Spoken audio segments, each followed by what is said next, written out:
An issue in a Wisconsin divorce involving a military service member that comes up very often is the former spouse and any children's right to continue the health and dental insurance that they had through the military during the marriage. So I want to dedicate a couple of blogs to addressing this issue, so there is, to the extent possible, the former spouse can be aware of what to expect and, more importantly, make some preparations for post-divorce health insurance coverage for him or herself and the children.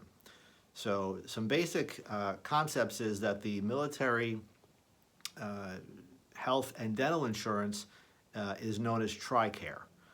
It's available to all active duty and retired service members, and there is no cost to the service member for premiums, enrollment, etc., nor are there any costs for deductibles and prescriptions. That's under the program known as Tricare Prime. There are some other options that there may be some cost to them, but Tricare Prime is definitely the far and away the most common. Tricare also provides coverage for out-of-network care if an in-network military provider is not available. So the first question that arises is, what about children? After a divorce, are they able to be covered when the service member remains active? The answer is yes. Children of the member are still considered family members, so they remain covered under health and dental insurance even after the family is no longer intact. So the real question becomes, what of the ex-spouse? Is he or she able to continue coverage under Tricare even after the divorce? Before we get to that, there is a sort of a sub-question that can be relevant, at least in Wisconsin, with the concept of legal separation.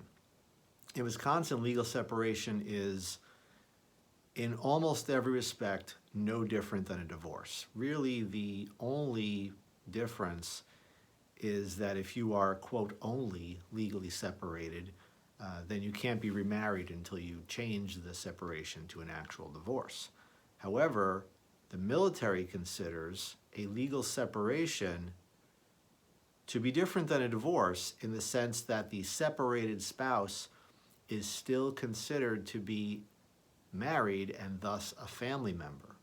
So if there is a significant consideration or concern about a former spouse's health and ability to get health insurance, it is worth considering whether a legal separation rather than a divorce filing in Wisconsin would be beneficial. And this can even be an aspect of negotiating because the health insurance in some cases is of vital importance for former spouse, and there may be some means of compromise on certain issues if the case can continue for at least for a time as a legal separation to ensure access to Tricare.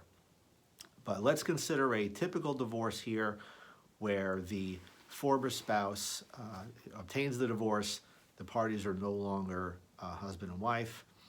There are roughly 3 options for continuation or not of Tricare coverage for the former spouse.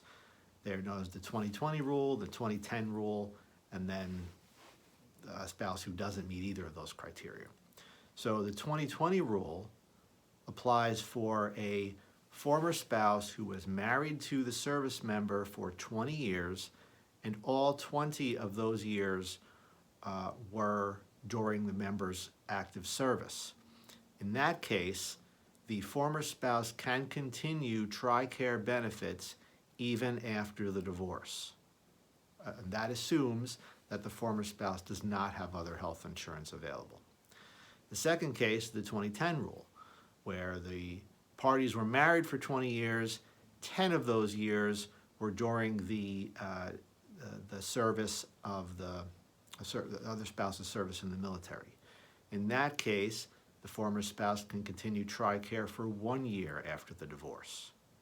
The last case is if the former spouse doesn't meet either of those criteria, then he or she does not have access to Tricare after the divorce, and it will end upon the date of divorce.